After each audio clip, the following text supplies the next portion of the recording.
Today we'll be painting some realistic fruit using Mott professional watercolour paints.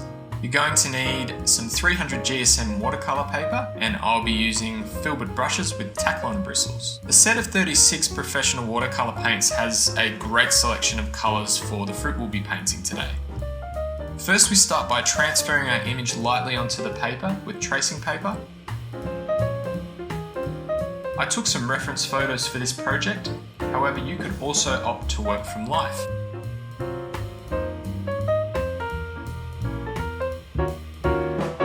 When working with watercolour paint, it's best to work tonally from light to dark, avoiding painting the lightest areas or the highlights, as it's quite difficult to go back and lighten those areas later on.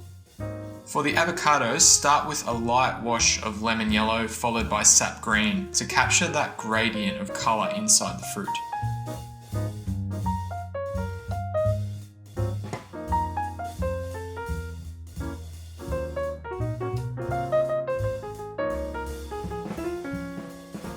The other key colours used are raw umber and emerald green.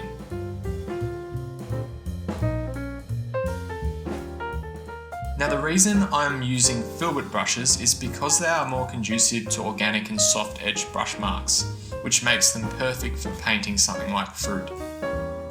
And we're using tack-line brushes as they have really good water retention and they're easy to rinse between colour mixes. However, you could also opt for a more traditional watercolour brush if you prefer.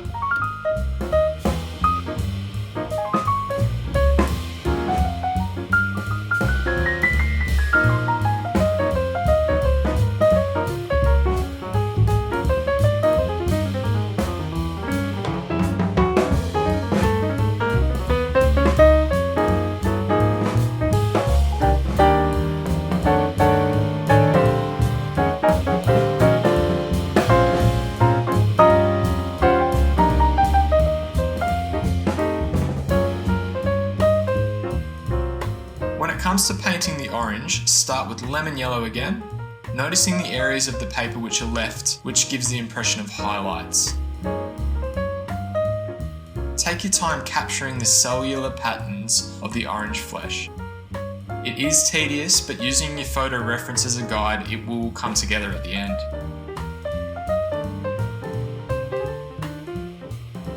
Use cadmium orange and a little bit of cadmium red for most of this work.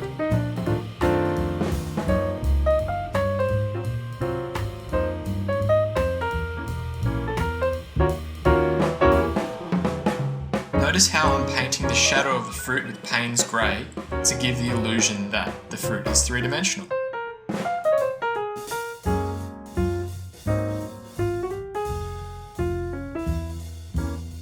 The strawberry I found to be the trickiest of all three fruit to paint, the reason being there's so much detail, especially around the seeds.